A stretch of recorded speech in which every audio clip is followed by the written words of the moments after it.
আমাৰ সেৱাস্থলীত উপবিষ্ট হৈ আছে আমাৰ মহা মহন্ত গুৰুজনাৰ একান্তস্ব আৰু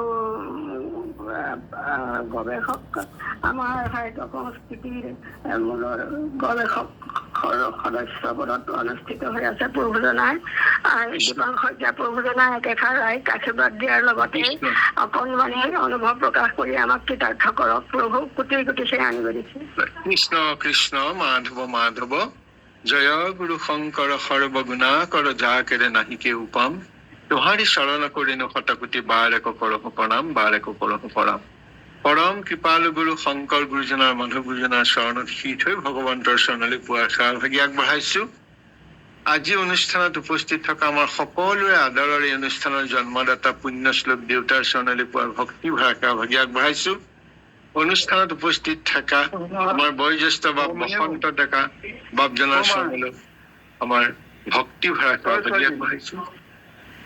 আৰু আমাৰ অনুষ্ঠানৰ স্থায়ী পৰিচালক শ্ৰদ্ধাৰ আতিমূৰীয়া বাপজনাৰ চৰণলৈ সেৱা ভাগি আগবঢ়োৱাৰ লগতে আজি অনুষ্ঠান ভাগি ইমান সুন্দৰভাৱে পৰিচালনা কৰি লৈ যোৱা ৰীণা গায়নাৰ চৰণলৈ আমাৰ ভক্তি ভৰা সেৱা ভাগি আগবঢ়াইছো। আজি আমাৰ ভক্তি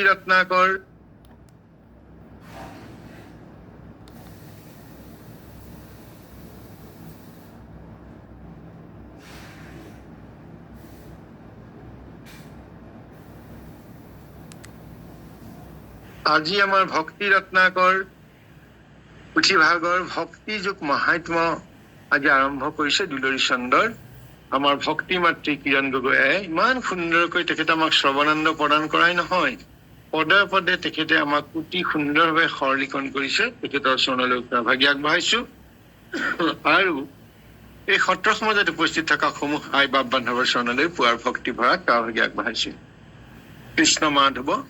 হয়, আজি আমি ভাগৱতৰ একাদশ স্কন্ধৰ ২য় অধ্যায়ত নৱসিদ্ধৰ অন্যতম কবি সিদ্ধই নিমি ৰজাক যিখিনি সংশয় দূৰ কৰি দিছিলে সেই দূৰ কৰা সংশয়খিনি গুৰুজনে আমালৈও প্ৰেৰণ কৰিছে।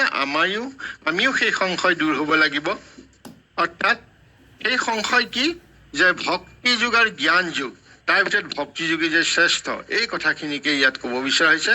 মই অতি সংক্ষেপে আয়ে কৈ গৈছে পদে বন্ধে, মই কেৱল অতি সংক্ষেপে ক'ব বিচাৰিছো। কথাটো হ'ল কি, ইমান সুন্দৰকে কৈছে যে নিমিক বলন্ত অত্যান্তিক ক্ষেম কহো শুনা মহাশয়।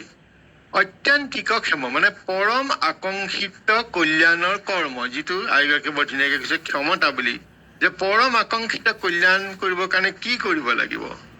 অৰ্থাৎ এই সংসাৰত মিছা দেহাদিত আসক্তি কৰি পাৰ্থিৱ বস্তুক মোৰ বুলি যিজনে সৰ্বক্ষণে আকুল হৈ থাকে, তেওঁৰ বাবে কৃষ্ণৰ পাদপদ্মৰ সেৱাইহে পৰম কল্যাণকৰ পথ। অত্যান্তিক প্ৰেম কহো শুনা মহাশয়, কৃষ্ণ পাদপদ্ম সেৱাত জানিবা নাহি কয় কোনো ভয়। ইমান সুন্দৰকে কৈছে কিহৰ কাৰণে, যিবিলাকে দেহ গেহ আদি সমস্ত অসন্ত তাতে আত্মভাৱ কৰি সদায় আকুল ফুহিয়া ফুৰে নানা বিষয়ত যত্ন কৰি, তাহাৰ কৃষ্ণৰ চৰণ সেৱাই গুচয় নিশেষ ভয়। কৃষ্ণ পদ সেৱা অত্যান্তিক সুখ জানিবা ৰাজা নিশ্চয়। এই কথাখিনি আমাক বুজাই দিলে যে অত্যান্তিক কুশল বুলি কৈছে কি, যে কৃষ্ণৰ পাদপদ্মৰ সেৱাইহে পৰম কল্যাণকৰ কম। আকৌ কিছুমান প্ৰশ্ন কৰিছে আৰু প্ৰশ্ন উত্তৰলৈকো দিছে। যদি কোৱা হয় অজ্ঞানতা জনিত ভয় জ্ঞান মাৰ্গৰ দ্বাৰাহে দূৰ হয় বা জ্ঞান সাধনা কৰিহে দূৰ হয়, তেনেহলে পৰমেশ্বৰক কিয় ভজনা কৰাৰ প্ৰয়োজন আছে। ইমান কৈছে কৃষ্ণক ভকতি কিবা কৰিবেক শুনিও আৰু নিৰ্ণয় এনেকা বুলিবা অজ্ঞানীৰ ভয় জ্ঞানকহে দূৰ কৰে। কি কাৰণে হয়, তাৰ উত্তৰ কবি সিদ্ধই কৈছে যে আবদ্ধ হৈ জীৱই দুখ সুখ, কিহত আবদ্ধ হৈ, মায়াত আবদ্ধ হৈ জীৱই দুখ সুখ আদি ভোগ কৰিছে। আৰু সেই মায়াৰ উদ্দেশ্য হৈছে পৰমেশ্বৰক যিজনে ভজনা কৰে সেইজন বুদ্ধিমন্ত। আৰু যদি অজ্ঞানতাৰ বাবে দেহাদি আসক্তিৰ পৰা ভয় পজে, তেনেহলে ইয়াত মায়াৰ ভূমিকা কি। ইমান সুন্দৰকে প্ৰশ্ন কৰিছে আৰু তাৰ উত্তৰ দিছে যে ঈশ্বৰ কৃষ্ণত বিমুখী জীৱ মায়াৰ দ্বাৰা মোহিত হৈ নিজৰ স্বৰূপ পাহৰি যায়। যে যিবিলাক ঈশ্বৰৰ প্ৰতি নহয়, ভকতিৰ প্ৰতি নহয়, তেওঁলোকে মোহিত হয় আৰু তেতিয়াই বিপৰ্যয় বুদ্ধি হয়। মানে বিপৰ্যয় বুদ্ধি মানে কি হয়? দেহটোকে মই বুদ্ধি হয়, মই দেহ। জীৱই দুৰ্ঘোৰ সংসাৰত নানা দুখ যাতনা ভুঞ্জিবলগীয়া হয় যেতিয়া মই কম। গতিকে যাৰ মায়াই এনে ঘোৰ অনৰ্থ ঘটাইছে, সেইজন ঈশ্বৰ কৃষ্ণক জীৱই অব্যভচাৰী, ব্যভচাৰী শূন্য ভকতিক ধৰি ভজক হেন কৃষ্ণক। অৰ্থাৎ সেইজন কৃষ্ণক ব্যভচাৰী শূন্য মানে অব্যভচাৰী ভক্তি কৰা উচিত। ইয়াৰ ঘোষাত ইতিমধ্যে কৈ থোৱা হৈছে। গতিকে সেই যে ভজক হেন কৃষ্ণক কেনেকে গুৰুকে সেই আত্মা ঈশ্বৰক মানিয়া কৃষ্ণৰ সেৱা কৰাই কহিলো নিশ্চয় মায়া কতৰয় কুশে নিগুচয় নিশেষ ভয়। অৰ্থাৎ উপদেশদাতা গুৰুক ঈশ্বৰ আত্মা তথা পৰম প্ৰিয় জ্ঞান কৰি কৃষ্ণত অব্যভচাৰী ভক্তি কৰাৰ উপদেশ দিছে। আৰু তেতিয়া আমাক কৈছে মায়া তৰণ হয়, সংসাৰৰ পৰা ভয় দূৰ হয়। অৰ্থাৎ গুৰুকেই হৰি বুলি ভাবি কৃষ্ণক উপাসনা কৰিবলৈ কৈছে। নিমিনৱসিদ্ধই কৈছে যে যত বুদ্ধি আছে একোৱে নাবাঞ্চে, এক কৃষ্ণ মাত্ৰ জানে উপদেশ দাতা যিটো গুৰু থাকে তাংকে হৰি বুলি মানে। যিটো ঘোষাত কৈছে বিদ্যাৱন্ত গুৰু সেহিহে হৰি আপুনি, হৰি জন অতি কৃপাময় ভক্ত গুৰুজনো সেহি নহয়, দুয়োজন একে শৰীৰত মাত্ৰ ভিন্ন। অৰ্থাৎ সেইজন আমি গুৰুক লব লাগিব। আমাৰ গুৰু কোন? শ্ৰীমন্ত শংকৰ গুৰুজনা, মাধৱ গুৰুজনা। শংকৰ গুৰুজনাই আমাক দেখুৱাই গৈছে, মাধৱ গুৰুজনাই কৰ্ষণ কৰিছে আৰু আমাক এনেকৈ লৈ গৈছে। এতিয়া আকৌ নিমিয়ে প্ৰশ্ন কৰিছে, কহিলো নিশ্চয় মায়া কতৰে গুচয় নিশেষ, কৃষ্ণৰ প্ৰসাদে হয় কীৰ্তত গুচয় যত সংশয়। এতিয়া আমাৰ এটা প্ৰশ্ন আহিছে যে সংসাৰত বা সংসাৰৰ বিভিন্ন চিন্তাৰে বিক্ষিপ্ত হৈ আছো, বিভিন্ন চিন্তাত সেইজনে অভয় প্ৰাপ্তিৰ বাবে অব্যভচাৰী ভক্তি কেনেকৈ কৰিব? তেওঁ বিভিন্ন চিন্তাত বিক্ষিপ্ত হৈছে। তাৰ উত্তৰ দিছে যে আমাৰ প্ৰকৃত অৰ্থত বিষয়বোৰ কেৱল মায়াময়। এয়া মনৰ আমাৰ আনন্দ বা বিলাস স্বৰূপে। গতিকে আমি মনক নিয়ন্ত্ৰিত কৰি ঈশ্বৰ কৃষ্ণত অব্যভচাৰী ভক্তি কৰিলেই অভয় প্ৰাপ্তি হয়। গতিকে আমাৰ যিবিলাক পুত্ৰ পত্নী, দেউতাই কৈ যায় প্ৰিয়জন, আমাৰ ইষ্ট কুটুম্ব বন্ধু, যিমান বিলাক আমাৰ সাংসাৰিক সম্বন্ধ আছে, এই সকলোবোৰ স্বপ্ন সম ক্ষণেকতে নাইকিয়া হৈ যাব। যেনেকে দেউতাই কয় সম্পূৰ্ণতা আমি কি দেখো? ধনৰ কলহ দেখো, আৰু উঠি দেখো যে ধনৰ কলহ নাই। অৰ্থাৎ মনৰ চিন্তাই বাস্তৱ হৈ তেতিয়া আমাক ধৰা দিয়ে। এতিয়া মানুহে যিমান কৰ্ম কৰাৰ কল্পনা কৰে, এই সকলোবোৰ মনৰ মাত্ৰ বিলাস ক্ৰিয়া। গতিকে জ্ঞানীজনে মনক নিয়ন্ত্ৰিত কৰি অৰ্থাৎ মনক সংযত কৰি অব্যভচাৰী ভক্তিৰে কৃষ্ণক ভজনা কৰিব লাগে। কেৱল কৃষ্ণ, অন্য নহয়। মোক ধন নালাগে, মোক দেহা নালাগে, ৰূপ নালাগে, মোক বিদ্যা নালাগে, বেলেগ বেলেগকৈ। আৰু তেতিয়াই যেতিয়া কৃষ্ণক ভক্তি কৰিব তেতিয়াই অভয় প্ৰাপ্ত হব। আৰু গুৰুজনাই ইমান সুন্দৰকৈ নিমিনৱ সিদ্ধ সংবাদত তিনিটা কথা কৈছে।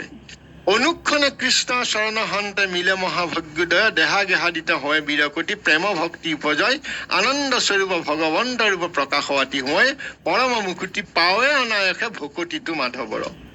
গতিকে এইদৰে যেতিয়া আমি ঈশ্বৰক ব্যভচাৰী শূন্য কৰি থাকিম, তেতিয়া আমি তিনিটা বস্তু অনুভৱ হয়। প্ৰথম হৈছে কি? যে অল্প কালতে প্ৰেম ভক্তি লাভ হয়, অলপতে। অনুক্ষণে কৃষ্ণ চৰণতে মিলে মহাভাগ্যোদয়।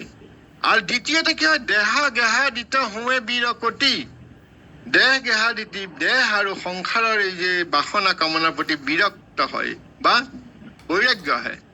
আৰু কি হয় তৃতীয়তে? প্ৰেম ভক্তি উপজয়, প্ৰেমৰ ভগৱন্তৰ ৰূপ স্মৰণত অনুভৱ হয়। গতিকে এই তিনিও লক্ষণে যেতিয়া আমি অনুভৱ কৰিম অব্যভচাৰী ভক্তিৰ যোগেদি, তেতিয়া তেওঁ সাক্ষাৎ ভগৱন্ত স্বৰূপ হৈ যায়। গতিকে ভকতি মাৰ্গৰ এনে সফলতাই হৈছে পৰম শান্তি আৰু প্ৰকৃত মুক্তিৰ পথ, যিটো জ্ঞান মাৰ্গই দিব নোৱাৰে। ইয়াৰ পাছত আমাৰ ভাগৱতৰ 2য় স্কন্ধৰ কথা উল্লেখ কৰিছে গুৰুজনাই। সেয়া হৈছে ৰজাক সম্বন্ধী বলন্ত পৰীক্ষিত নিপুবৰ। এতিয়া নিপুবৰে কি কৈছিলে পৰীক্ষিত নিপুবৰক কি কৈছিলে সেইটো শুনা। সেইটোত কৈছে যে সুকে পৰীক্ষিতক কৈছিলে যে হে ৰজা, যাগ যোগ তপ আদি মুখ্য প্ৰাপ্তিৰ বহুত পথ আছে, মুখ্য প্ৰাপ্তি হ'বৰ কাৰণে জ্ঞান মাৰ্গ কৰ্ম মাৰ্গৰ বিভিন্ন পথ আছে। দেউতাই আমাক কৈ গৈছে জ্ঞান মাৰ্গত গৈ গৈ যোগী হ'ব, কৰ্ম মাৰ্গত গৈ গৈ সংসাৰ হ'ব। কিন্তু ভগৱন্ত তাত কিন্তু কিবা এটা হেতু থাকি যায়, ছিদ্ৰ থাকি যায়। কিন্তু ভকতি মাৰ্গত বাসুদেৱৰ বা কৃষ্ণৰ ভক্তি যোগেই সকলোৰ ভিতৰত শ্ৰেষ্ঠ, কিয়নো এই পথ কল্যাণপ্ৰদ আৰু বিঘিনি ৰহিত। বাকীবিলাকত বিঘিনি আছে, দুষ্কৰ, গতিকে ইয়াত বিঘিনি নাই। গতিকে এই কথাখিনি আকৌ আমাক প্ৰমাণ কৰি দিছে যে স্বয়ং ব্ৰহ্মাই 3 বাৰকৈ সমস্ত বেদ একাগ্ৰচিত্তে বিচাৰ কৰিছে, পধ্যন কৰিছে। আৰু বেদে কি কৈছে? বেদে কৈছে যে জীৱ কি? আত্মা, ব্ৰহ্ম, ভগৱন্ত। এই সিদ্ধান্ত কৰি তেওঁ কৈছে যে হৰিৰ বাহিৰে অন্যক সেৱা কৰিব নালাগে। কেৱল হৰিক কৰা সেৱা, হৰিক কৰা প্ৰীতিয়ে হৈছে ভকতিৰ সাৰ। গতিকে এই কথাখিনি ইয়াত অতি সুন্দৰ কৈছে। অতি সুখৰূপ বিঘিনি ৰহিত ভকতি বিনে নাহি আন, এতেকে কৃষ্ণৰ ভকতি সে মাত্ৰ সবাতো কৰি প্ৰধান। আৰু সেই কথাখিনি পূৰ্বতে ব্ৰহ্মাই সমস্ত বেদক একচিত্ত 3 বাৰ বিচাৰিয়া এক হৰিগিৰ ভকতি কৰি লন্ত মাত্ৰ সাৰ। মাত্ৰ সাৰ বুলি কৈছে। একমাত্ৰ সাৰ সেইটোৱে। মূল কথা কি? যে হৰিৰ প্ৰতি প্ৰীতি হ'ব লাগিব আৰু হৰিৰ প্ৰতি ভকতি কৰিব লাগিব। এই কথাখিনিকে আজি কোৱা যেন লাগিছে, ভাল লাগিছে। আজি আইগৰাকীয়ে বৰ সুন্দৰকে কৈছে আৰু দেউতাই অলপ সংযোগ কৰি দিছে। আৰু বাকী ইয়াৰ দাৰ্শনিক বা ভিতৰৰ কথাখিনি আমি ক'বলৈ অকণ অসুবিধা, দেউতাই আমাক ক'ব, আমি ৰৈ আছো। এইখিনিকে আমি ক'লো, আমাৰ মনৰ ভাৱখিনি আই যি কৈছে তাৰ ওপৰত বুজি বুজি ক'বলৈ প্ৰয়াস কৰিছো। হয়, কওঁতে অনেক ভুল ত্ৰুটি হৈছে, নোহোৱাকে থকা নাই। তাৰ ফলত হ'ব পৰাই যি অপৰাধ হৈছে, অপৰাধখিনি আপোনাৰ খবৰ চৰণলৈ সেৱা বিচাৰিলো, মাৰ্জনা কৰে যেন। কৃষ্ণ কৃষ্ণ, মাধৱ মাধৱ, জয় গুৰু শংকৰ। কৃষ্ণ নাম আমি আপোনাৰ শ্ৰীচৰণ সেৱাখিনি জনাইছো। বৰ ভাল লাগিলে আপোনাৰ কথাখিনি। কৃষ্ণ কৃষ্ণ কৃষ্ণ।